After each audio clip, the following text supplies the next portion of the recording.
Hello and welcome to our webinar. Um, I am Dr. Leah Jeanette, and we are so pleased to have you join us today. We're going to be focusing on our PhD in bioethics program here at Case Western Reserve University. And the topic that we're going to be focusing on is specifically how to find your niche in bioethics and learning more about our expertise within our department. We are just delighted that you can join us and learn more. So as I said, I'm Dr. Leah Jeanette. I'd also like to introduce Dr. Marsha Michie.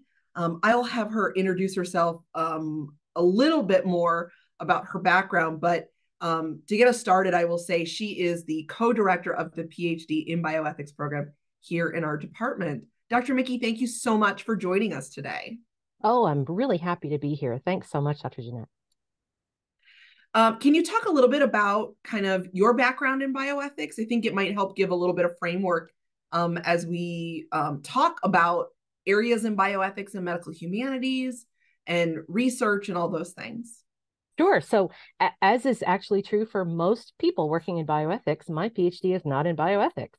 Um, my PhD is in anthropology, social science, and I trained in doing social science research and then developed an interest in topics that were related to ethics.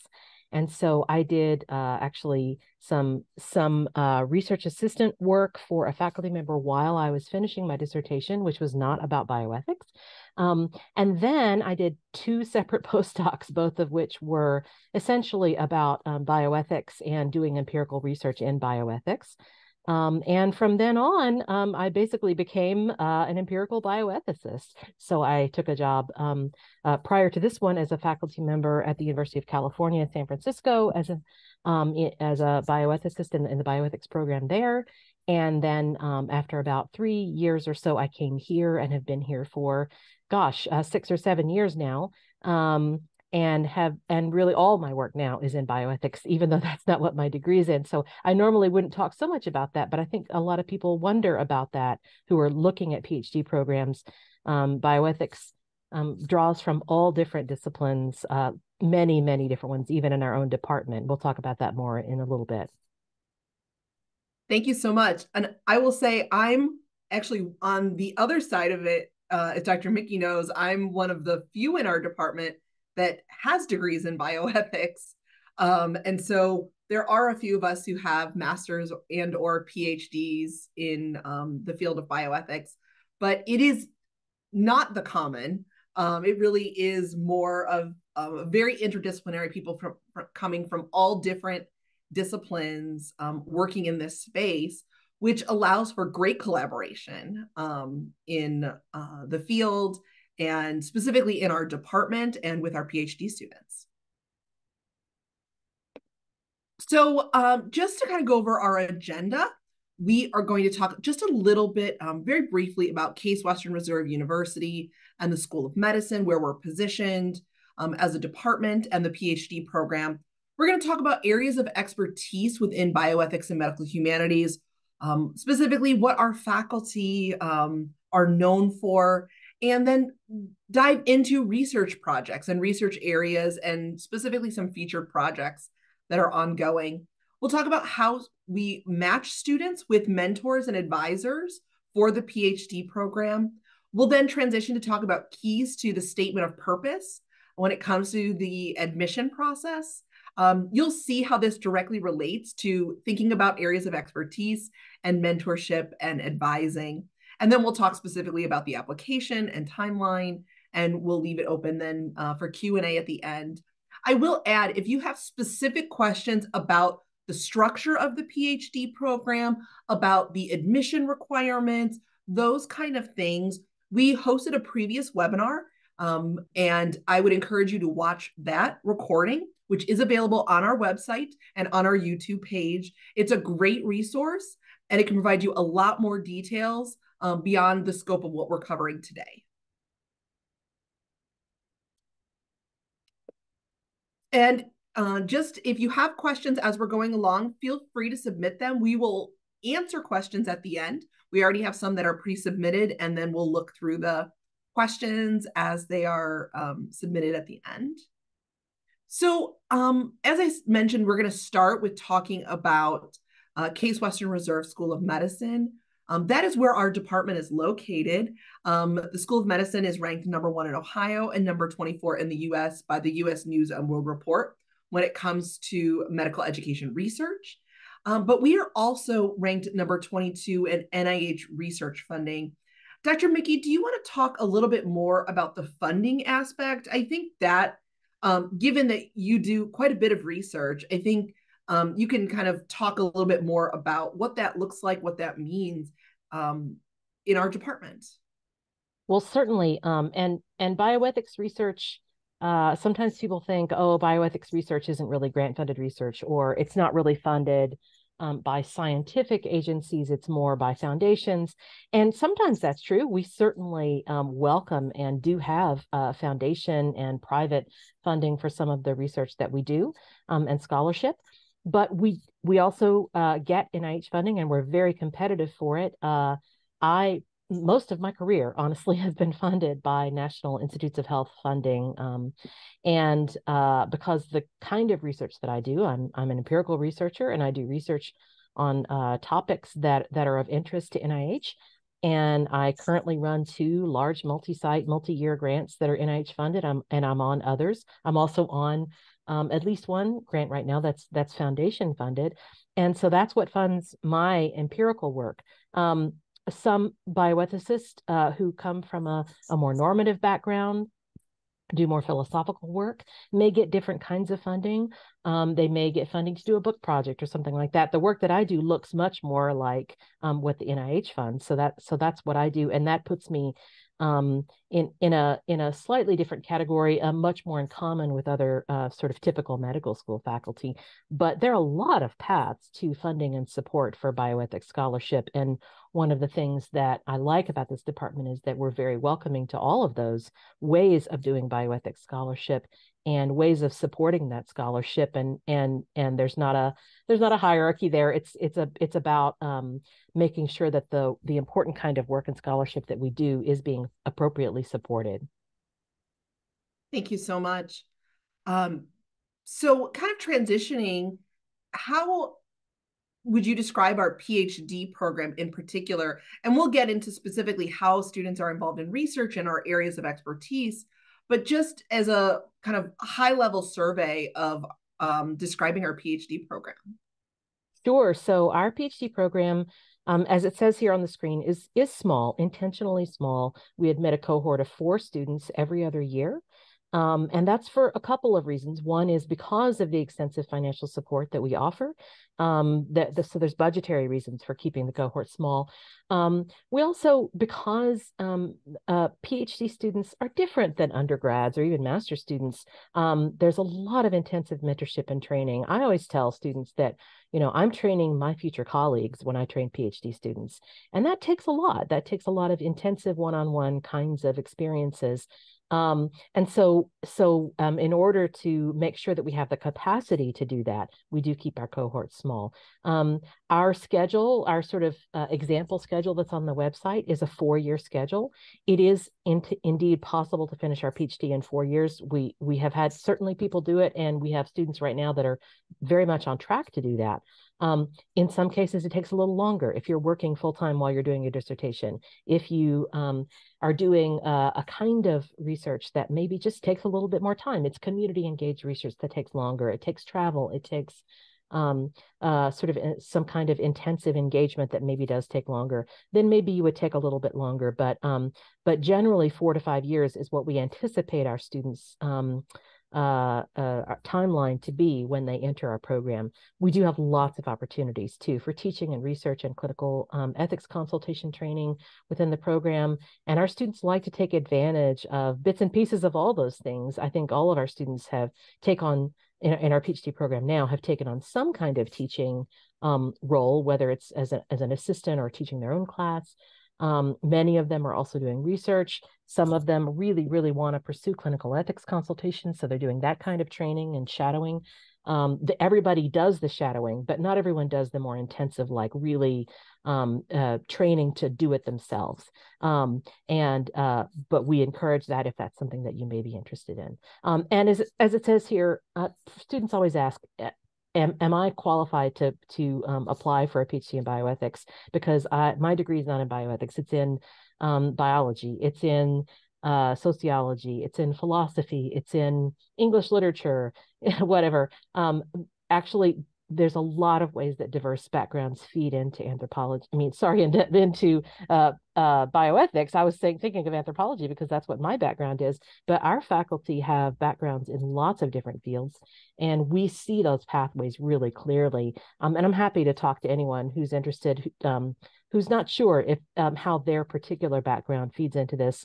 And we can talk about what that might look like. So in particular, kind of going off of what Dr. Michie just said, our Department of Bioethics has a lot of different expertise, but there are areas that we have particular strengths in. And what I would say is there are particular areas that we are known, our faculty are nationally known for, internationally known for their work. And this is just a sample. Dr. Michie, do you want to say more about kind of these areas of expertise, areas of strength for our department? Sure. We list this on the website because these are historically our areas of strength, and they're areas in which we're still quite strong.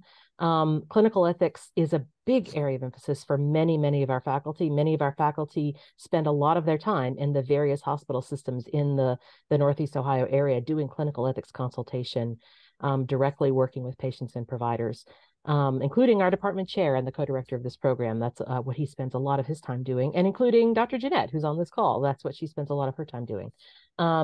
Ethical and social issues in genetics and genomics is historically a very strong area in American bioethics, and we have at least 3 people in our department who work a lot in that area, including myself. Stem cell research and biomedical engineering is a continuing area of interest, and I would really expand that to all kinds of novel technologies. I do a bit with stem cell research, a bit with gene editing. We have other faculty members who work with the biomedical engineering program here at Case Western and think about ways that bioengineering invokes ethical issues. Medical and health humanities and social medicine, I would say, is a huge part of our department and growing all the time. We have multiple scholars in our department who self-identify really not as bioethicists, but as medical or health humanities scholars. Social medicine is a slightly different, but overlapping in many, many ways. And in fact, as a social scientist myself, I would be considered a social medicine scholar. And then, of course, research ethics, public health ethics, those in some ways are topics, but they're also backgrounds. We have folks in our department with a background in public health who really see that as an important perspective that they take on all their scholarship. And normative ethics, we have multiple people in our department, including Dr. Jeanette, with a background in philosophy and philosophical ethics. That's this kind of scholarship they pursue, and so the kind of writing and publishing and other kinds of scholarship they do is all focused around those kinds of normative topics. So I think this really does a pretty good job of listing the main strengths of our department. There are topical strengths that go beyond this, but those tend to be a little bit more individual, and many, many people cross multiple of these categories plus others, including myself and Dr. Jeanette. So that leads us into talking more about how then we take these areas of expertise and see that laid out through research projects. And there are just a short sample here of the types of research projects that we often see in our department. This is by no means an exhaustive list, but this is kind of general areas that our research tends to focus in. And you'll see on our next slide, we'll specifically list names of projects that are ongoing. Dr. Michie, you want to say more about some of the research projects we have going on, and specifically how PhD students are sometimes involved in these? PhD students are often involved in these. And when we look at the next slide, and I don't know if you want to go there yet, we can think about which projects actually have already involved students, PhD students, master's students, and others. Certainly we're very integrated with the medical education part of our School of Medicine. So bioethics education and medical education and how ethics topics figure into that is a big issue, in addition to these others that maybe are a little more commonly thought of as ethically related, including health disparities, social and environmental determinants. I work a bit in that area, and a lot of my work is, in fact, in this first topic, ethically and socially responsible scientific and genomic research. And then, as I said, we have multiple people in our department who do clinical ethics consultation, and also many of those same people create scholarship, do research, do a lot of writing and publishing about clinical ethics and how it should be taken on. So this is not a complete list by any means of what we're doing in our department in terms of research. You can see the diversity there. So what is clinical trial recruitment supposed to look like? How do we think about ethical ways of doing that? This patient-supported approaches to gene editing is a project that I'm working on that has to do with stakeholder perspectives and the perspectives of people who actually have particular genetic conditions. Multimedia informed consent. How can we do a better job of informed consent using multimedia? So that's actually an interventional study. The Guardian Ad Litem project, if you're not familiar with the Guardian Ad Litem system in the US, that has to do with the way that children who are in a marriage that's going through a divorce or in the foster care system may be under the care of a representative of the court or of the state. And we have a faculty member working on that issue. Mental health has increasingly become an important part of bioethics and an important interest in our department.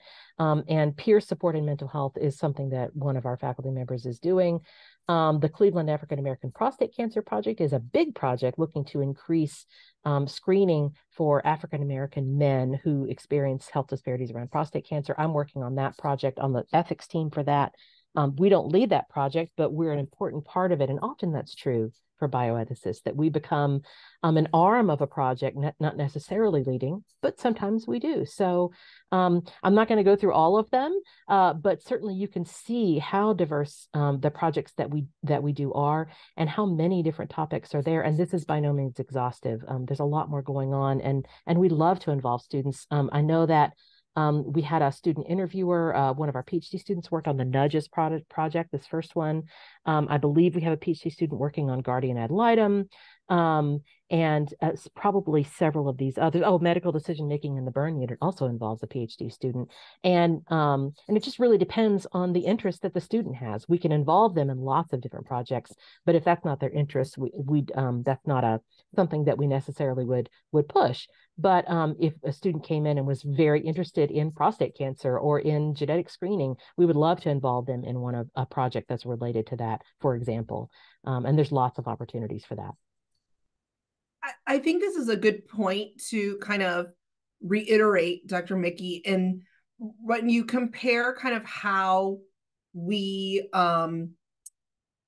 think about our students coming to our program, they do not come to our program knowing ahead of time that they're going to be joining a specific research project like they would for more of a traditional, like, scientific focused PhD program. And I think that's really important. So it's a matter of knowing what areas you're interested in and what you kind of are leaning towards with your potential research, but it doesn't mean you have to be involved in a specific project and know that before you join the program if you're offered admission. Right. So this is much more of a humanities and social science model of PhD mentorship than a biomedical sciences model. And I say that specifically because biomedical students that come into our PhD programs in the School of Medicine they go into a lab, and that's where they spend their career for their PhD. They're taking classes, but they're working in someone's lab, and what they do is they carve out a part of that person's research and sort of then shoot that off into their own dissertation. That's a very traditional model of biomedical research. That's not the model that you see in the humanities and social sciences, where students really choose their own thing and kind of go out and do their own thing. And they find mentors who know something about that and can help them and guide them on that. But it's not necessarily that they are working under somebody's lab, working in somebody's lab, under somebody's research project. That can happen, but it's much rarer in the model that we have.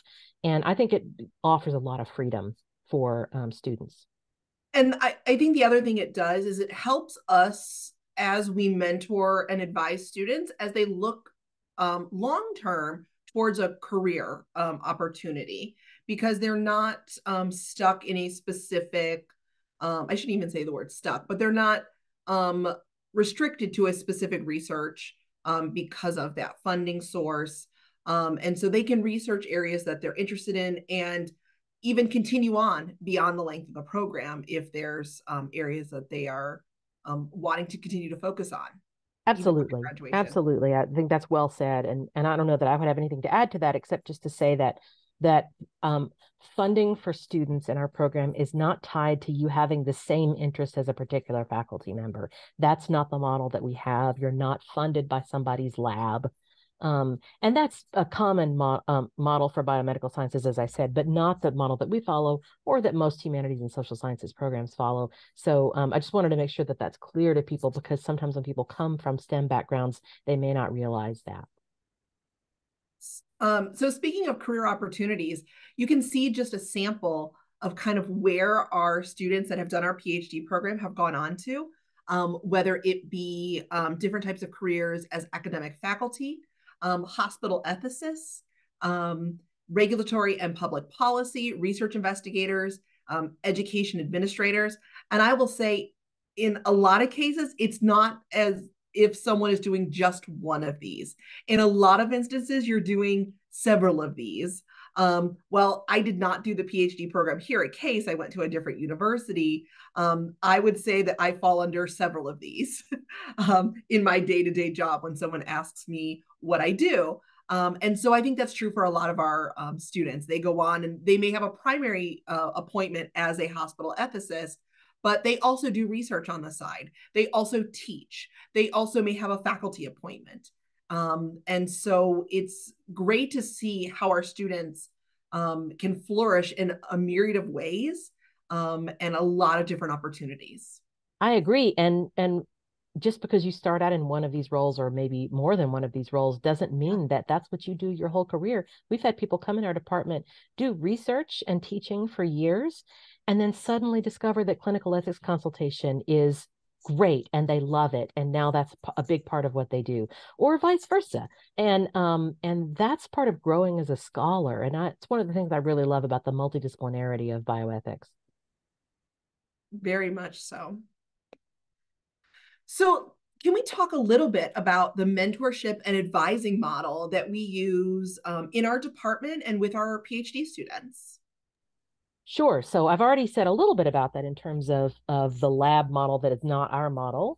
But one of the things that we do try to do is match you with an advisor upon admission, somebody who has an interest in the kind of research that you want to do, the kind of scholarship you're interested in, the topic that you're interested in, and we try to make a good match for you.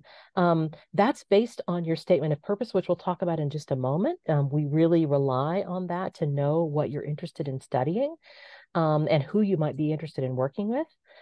We, of course, also, for a few candidates that are sort of in that top tier, we'll end up interviewing them. Anyone's welcome to have a conversation with me or other faculty about what you're interested in, and that we can use that to help us understand you better as an applicant. And certainly we can also have conversations over email. And it's important to recognize that because a PhD program is inherently a very intensive mentoring model, we have to think about faculty capacity. And I'll just give, as an example, if we had 4 top tier stellar students who all wanted to work with Dr. Jeanette on the things that she works on, we just couldn't work because she doesn't have the capacity to advise 4 PhD students altogether. So we try to spread around and try to have some diversity in the kinds of areas that our students pursue and the faculty members that they would work with. And that's not something that you can control. So I want to make sure that you know that this is a matching process. This isn't like an undergrad institution where we have a grade cutoff and everybody above that cutoff is going to get in and everybody below that cutoff isn't. That's not the model that we use. We do a really holistic analysis of who you are and what your future trajectory as a PhD student and a bioethicist might be, and whether we're the best match for that. Now, once you get in, doesn't mean that you're handcuffed to that person. That's not at all the case. You may find another advisor that actually meets your needs better, or you may change the topic that you're interested in. That happens. And then, of course, you're going to find additional mentors throughout your graduate career. Everyone at Case Western University who's getting a PhD has both a dissertation committee chair, who may be your advisor, usually is your advisor, but might not be. They also have to have a research advisor. This person is on their committee and advises them on the methodology they're using and the way they're conducting their research. That is a different person. So there's two members of your committee right there that are different people who give you different perspectives, and that's a real advantage. Then you'll have other committee members. You may also have informal mentors on things like teaching, on a particular topic area that you just want to learn more about, but that person might not end up being on your committee. Somebody who gives you mentorship on particular methodologies that you're interested in. And you're welcome to pursue that during your whole graduate career. You're not limited by that initial matching to an advisor. I will add one of the great things about not only our Department of Bioethics, but also the field of bioethics and medical humanities is because we're incredibly interprofessional and interdisciplinary.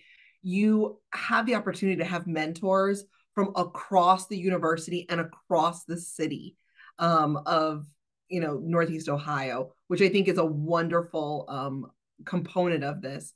So I know and Dr. Michie, you can correct me if I'm wrong, for the dissertation, you're actually required to have at least one person on your committee for your dissertation committee who's outside the department. That is true. And it doesn't have to be outside the university, but it has to be outside the department. So, but it does allow for more collaboration, more mentorship, and connections in ways that you may not even realize by having that model. And because Cleveland, as a city, has a lot of bioethics activity going on, not just at Case, but at our hospitals and with medical humanities throughout the city as well. There's a lot of opportunity for mentorship outside of our department. Completely agree. And I think you should have more mentors that end up on your committee. I'm a big advocate of having lots of mentors, and I've had so many great mentors in my life, and we certainly can help connect you to that, whatever topic you're interested in. So let's transition to talking a little bit about the statement of purpose then, because we've talked a little bit about areas of expertise for our faculty, our research projects, and how we think about advising and mentorship. So when students are applying to our program, they have to write a statement of purpose. And we ask specific questions that kind of line up with the things we've just talked about. So Dr. Michie, as one of the co-directors of the program, how do you view these statement of purposes? What are some keys in how an applicant can approach their statement? Well, I think that it's really important to think about what it is, A, about a PhD, and B, about a PhD specifically in bioethics that is important for you. How did you get here? How did you get to a place where you decided that was the right path for you? And how does that lead you to what's next? Because the PhD isn't the end, it's the beginning. So what is this going to take you toward? And that helps us not just know where you are in your career, but whether we're the right place for you. There are people who might have a career path that really we don't think that we're a good set of mentors for that career path. That can happen because we can't be every single thing.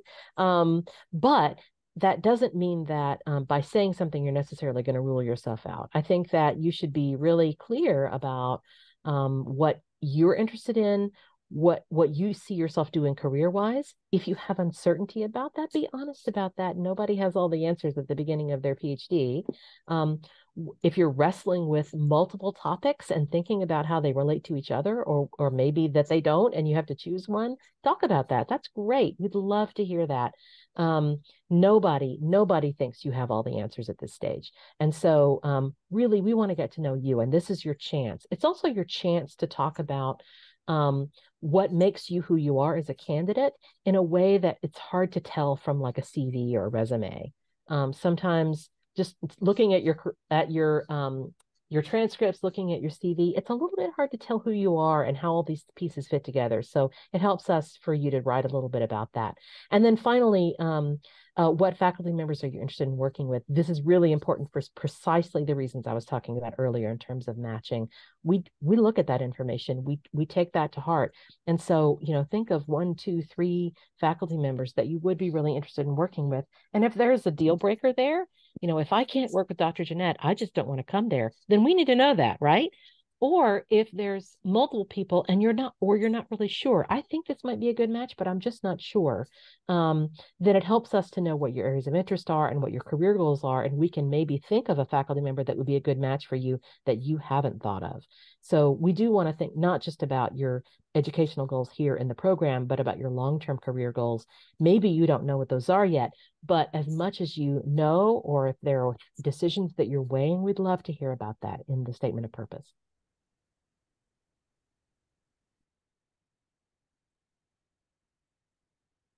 So, in addition to the statement of purpose, there are a number of things that have to be submitted as part of the admissions process. So there is an online application, which does include a $50 application fee. We ask for all transcripts from undergraduate or graduate institutions, whether or not you earned a degree from them. If you earned credit or took classes, you do need to submit those transcripts. They can be unofficial for the application review process, but if you are admitted and plan to attend, then you would be required to submit official transcripts. We ask for a resume or a CV, 3 letters of recommendation, that personal statement, which we just talked about. We ask for a writing sample. When it comes to the writing sample, we're looking for 25 pages maximum. We're hoping that you are the first author, but if there are more than one author, it's good to have an explanation of your contribution to the paper or the writing sample and the other's contribution as well. And again, that doesn't have to be a publication. If it's a paper for a class, then you'd be the only author. But if it is a publication and you don't happen to be the only author, we just need an explanation of what your contribution to it was. And I believe we do require that you be the first author on that. If you're not, but you still think it's the best representation of your writing and there's a reason for that, contact us and let us know, and we can figure out whether that's a good solution or not. And then just to wrap up this slide, graduate test scores are optional for our applicants. And if you are an international applicant, we do require English language test scores and transcript evaluations if your degree was not offered in English. Any questions about that actually need to be referred to the School of Graduate Studies, and we can connect you with them to directly get clarification on the standards and any requests for waivers or clarification around that. Individual programs do not have set the standards or the rules regarding waivers. In terms of timeline, we are currently taking applications for next fall. As Dr. Michie said earlier, we take applications every other year. And so the students that would be applying now would start in the fall of 24. Between now and March, our admissions committee will meet several times to discuss. The deadline for applications is January 15th. So a little bit over a month left to apply. Early March, we will notify applicants regarding decisions, whether that's admission, interviews, denials. It all, kind of will happen early March. April 15th will be the deadline for enrollment for those who have been offered admission. Ultimately, the program does start at the end of August. We'll have orientation, and courses will start on August 26th, which seems far away, but time goes fast. And it will be here before we know it. So in terms of questions, I'd love to open it up. I know that we're at our time, but if folks want to stay around, we can spend about 5 minutes answering questions. I'm seeing some great questions in the Q&A feature.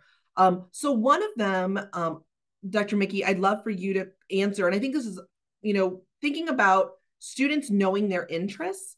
So this said, this student has, or this applicant has truly found their niche, but it may put them at odds with those in a school of medicine. For instance, if they focus on obesity and medicalization, it could be critical of biomedicine.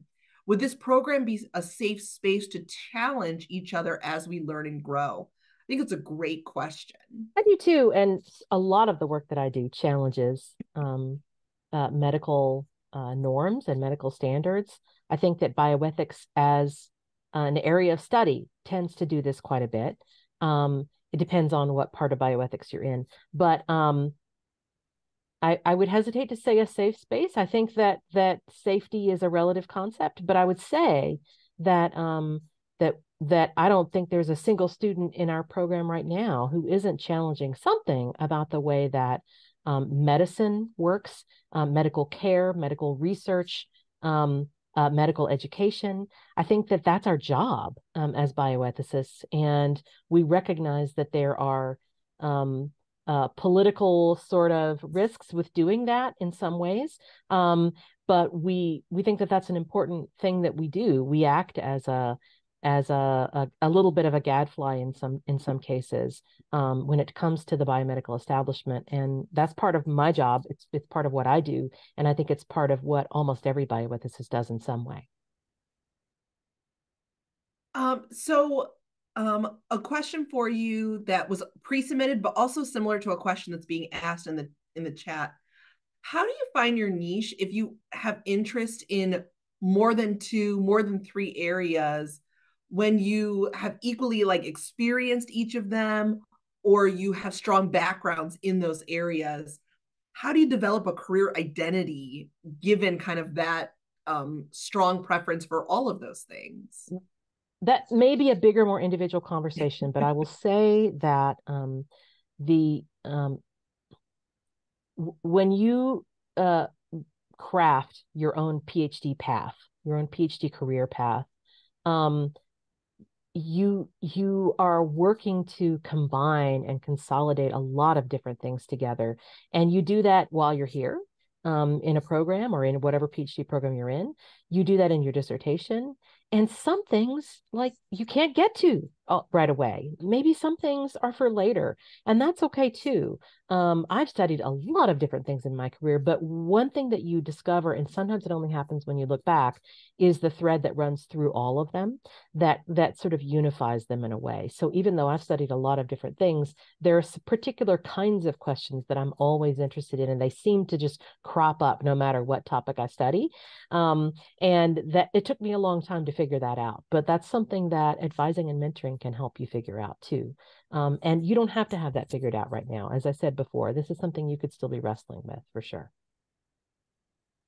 So there's another question, which I think is a great thing for us to kind of address.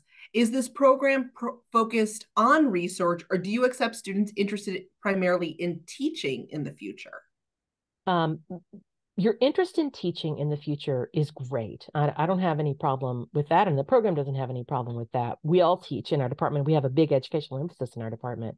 But one of the things that we do emphasize in our PhD program is getting a basic baseline sort of understanding of how to do research, empirical work, so that you can either do it yourself or work with other people who do. Everybody who works in an academic environment like I do in this department, like Dr. Jeanette does, we all pursue our own scholarship. We have particular interests in our own scholarship that connects to our teaching and actually strengthens our teaching. And you're expected as an academic to keep pursuing those scholarly interests. There are people who do not, who really only teach, but I actually think that weakens your teaching. I think you're a much stronger teacher if you have your own areas of interest in scholarship. And that is something that we really want to do. We want to create well-rounded scholars who can teach, who can research, who can work with biomedical scholars, who can work with other scholars in the social sciences or in other areas to create scholarly projects and carry them out. And that is something that is a really integral part of our program. In addition, of course, to other things like clinical ethics experience that is also a requirement of the program. And that's one of the real strengths, I think, is how it's quite rounded in terms of exposure to lots of different things, no matter what you end up focusing on in the future. And I will add, as much as we've emphasized research during this webinar and how PhD students get involved in research or connecting with faculty based on their areas of expertise, students do actively get involved in teaching if that's something they're interested in while they are in the program, in addition to learning those research skills, as Dr. Michie said. So there is opportunity to be mentored in teaching and to take on a course responsibility when it's appropriate, with the right mentorship and those things within your time during the program. Absolutely. And I think every one of our current PhD students has done that or is currently doing it. That, as I say, teaching is really a cornerstone of our department. So we encourage that for sure. So I have one more question, and then I think we'll wrap up. And I think this is a great question to kind of end on. Should finding a niche in bioethics be influenced solely based on passion or also on a drive for social change? I think it's a very big question to ask, but I also think it's something, as students are thinking about their personal statement and thinking about what areas they want to pursue, if they are going to do a PhD program, how do they think about that question? I think it's a misnomer to separate passion and social change. The kinds of changes that I fight most passionately for are the things that I care the most about. And that's what drives my research agenda. That's what drives my teaching. Um, I apply for grants and do research studies because I'm passionate about the topic, but also because I'm passionate about the topic. I want to see, changes made in the ways that we carry out biomedical research and clinical care in those areas, because those are the things that I know about. Those are the things that I care about. And so I think that finding the intersection of those is really important. You're going to have a lot of different interests. You're going to have a lot of different passions. But I think one of the things that intensive mentoring does is it helps you cut through the nice to haves to the deal breakers, because honestly, fighting for social change is very hard. Working for social change is very hard. If that's what you want to do, great. It is hard work. And unless you're passionate about the issue itself, you'll burn out. So you really, really have to find that sweet spot where those things intersect.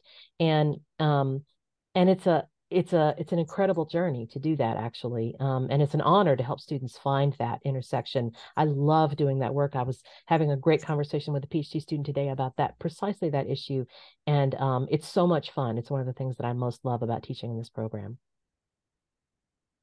So I know we didn't get to everyone's question during today's webinar, but if you have further questions or you'd like to specifically talk about your situation, your circumstance, or questions that are particularly personal, please email us bioethics@case.edu.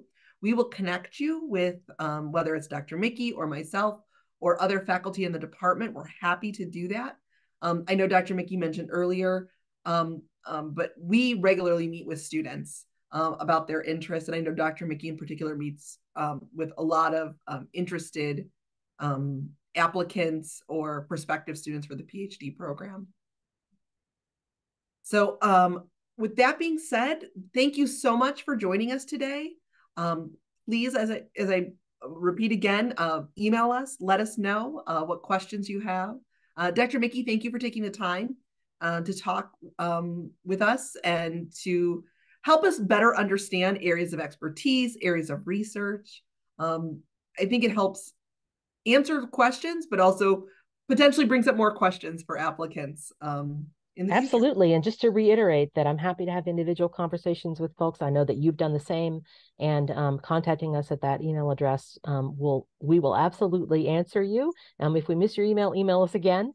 We would love to talk to you one-on-one. All right. Thank you so much, everyone. Have a good night.